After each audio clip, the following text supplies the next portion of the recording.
Journaling provides another example. Nearly everyone can benefit from getting their thoughts out of their head and onto paper, but most people give up after a few days or avoid it entirely because journaling feels like a chore. The secret is to always stay below the point oh, where it feels like work. Greg, a leadership consultant from the United Kingdom, built a daily journaling habit by specifying writing less than he felt like. He always stopped journaling before it seemed like a hassle. Ernest believed in similar advice for any kind of writing. The best way is to always stop when you are going good, he said. Strategies like this work for another reason too. They reinforce the identity you want to build. If you show up at the gym 5 days in a row, even if it's just for 2 minutes, you are casting votes for your new identity. You're not worried about getting in shape. You're focused on becoming the type of person who doesn't miss workouts. You're taking the smaller actions that confirms the type of person you want to be. We rarely think about change this way because everyone is consumed by the end goal, but one push up is better than non exercising. 1 minute of you guitar guitar practice is better than none at all. 1 minute of reading is better than never picking up a book. It's better to do less than you hope than to do nothing at all. At some point, once you've established a habit and you've showing up each day, you can combine the 2 minute rule with a technique we call habit shaping to scale your habits back up towards your ultimate goal. Start by mastering the first 2 minutes of the smallest version of the behavior. Examples of Examples of habit shaping. Habit phase 1. Becoming an early riser. Be home by 10 p.m. every night. Phase 2. Have all devices, TV, phone, etc. turned off by 10 p.m. every night. Phase 3. Be in bed by 10 p.m. every night, reading a book, talking with your partner. Phase 4. Lights off by 10 p.m. every night. Phase 5. Wake up at 6 a.m. every day. Becoming vegan. Start eating vegetables at each meal. Phase 2. Stop eating animals with or legs, cow, pigs, lemon, etc. Phase 3. Stop eating animals with 2 legs, chicken, turkey, etc. Phase 4. Stop eating animals with no legs, fish, clams, scallops, etc. Oh, I love scallops. Phase 5. Stop eating all animal produce, eggs, milk, and cheese. Starting to exercise. Phase 1. Change into workout clothes. Phase 2. Step out of the door. Try taking a walk. Oh, yes. Phase 3. Drive to the gym, exercise for 5 minutes, and leave.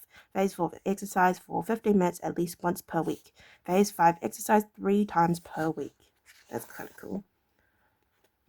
Then advance to an intermediate step and repeat the process, focusing on just the first 2 minutes and mastering that stage before moving on to the next level. Eventually, you'll end up with the habit you had originally hoped to build while still keeping your focus where it should be.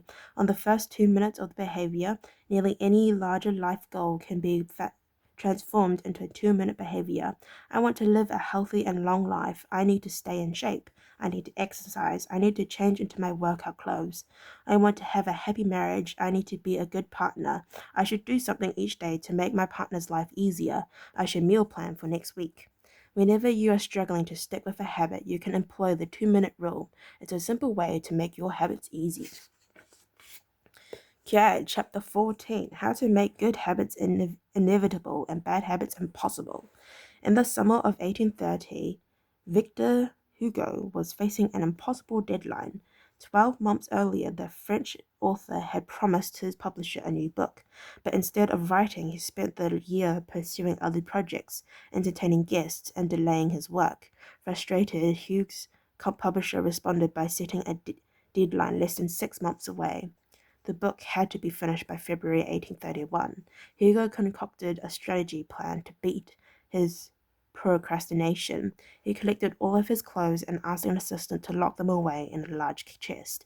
He was left with nothing to wear except a large shawl. Lacking any suitable clothing to go outdoors, he remained in his study and worked furiously during the fall and winter of 1830. The Hunchback of Notre Dame was published 2 weeks early on January 14, 1831. Sometimes success is less about making good habits easy and more about making bad habits hard. This is an inversion of the third law of behavior change. Make it difficult. If you find yourself continually struggling to follow through on your plans, then you can take a page from Victor Hugo and make your bad habits more difficult by creating what psychologists call a commitment device. A commitment device is a device you make in the present that controls your actions in the future. It is a way to lock in future behavior but bind you to good habits and restrict you from bad ones. When Victor Hugo shut his clothes away so he could focus on writing, he was creating a commitment device. There are many ways to create a commitment device. You can reduce overeating by purchasing food in individual packets rather than in bulk size. You can voluntarily ask to be added to the banned list at casinos and online poker sites to prevent further gambling sprees. I've even heard of athletes who have to make weight for a competition, choosing to leave their wallets at home during the week before weigh-in so they won't be tempted to buy fast food. Another example, my friend and fellow habits expert Nero Isle purchased an outlet timer, which is an adapter that he plugged in between his internet router and the power outer. At 10 p.m. each night, the outlet timer cuts off the power to the router. When the internet goes off, everyone knows it is time to go to bed. Commitment devices are useful because they enable you to take advantage of good intentions before you can fall victim to temptation. Whenever I'm looking to cut calories, for example, I will ask the waiter to split my meal and box half of it to go before the meal is served. If I waited until the meal came out and told myself I'll just eat half, it would never work. The key is to change the task such that it requires more work to get out of the good habit than to get started on it. If you're feeling motivated to get in shape, schedule a yoga session and pay ahead of time. If you're excited about the business you want to start, email an entrepreneur you respect and set up a consulting call. When the time comes to act, the only way to bail is to cancel the meeting, which requires effort and may cost money. Commitment devices increases the odds that you'll do the right thing in the future by making bad habits difficult in the present. However, we can do even better. We can make good habits inevitable and bad habits impossible. How to automate a habit and never think about it again. John Henry Peterson was born in Dayton, Ohio in 1844. He spent his childhood doing chores on the family farm and working shifts at his father's sawmill. After attending college at Dartmouth, Patterson returned to Ohio and opened a small supply store for coal mines. It seemed like a good opportunity. The store faced little competition and enjoyed a steady stream of customers, but still struggled to make money. That was when Peterson discovered his employees were stealing from him. In the mid-1800s, employee theft was a common problem. Receipts were kept in an open drawer and could easily be altered or discarded. There was no video cameras to view behavior and no software to track transactions. Unless you were willing to hover over your employee as every minute of the day or to manage all transactions yourself, it was difficult to prevent theft. As Patterson mulled over his predicament, he came across an advertisement for a new invention called Ritty's Incorruptible Cashier.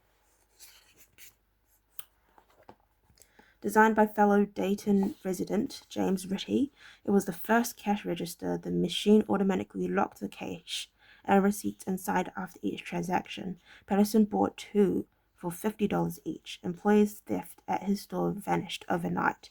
In the next 6 months, Patterson's business went from losing money to making $5,000 in profit, the equivalent of more than $100,000 today.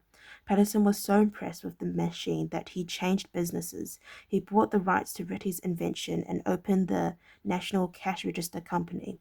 10 years later, National Cash Register had over 1,000 employees and was on its way to becoming one of the most successful businesses of its time. The best way to break a bad habit is to make it impractical to do. Increases the friction until you don't even have the option to act. The brilliance of the cash register was that it automated ethical behavior by making stealing practically impossible. Rather than trying to change the employees, it made the preferred behavior automatic. Some actions like installing a cash register pay off again and again.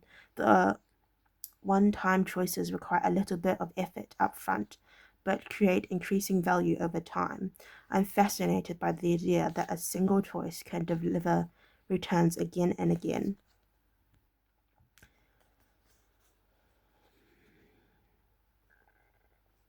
And I surveyed my readers on their favorite one-time actions that led to better long-term habits. The table on the following page shares some of the most popular answers. I wager that if the average person were to simply do half of the one-time actions on this list, even if they didn't give another thought to their habits, most would find themselves living a better life a year from now. These one-time actions are a straightforward way to employ the third law of behavior change. They make it easier to sleep well, eat healthy, be productive, save money, and generally live better. Okay, well, has been like 10, 11 minutes-ish. So I'd like to thank you for listening to read up to page 172. If you'd like to listen to me read from page 173, then please stay tuned and I will see you next time. Bye-bye.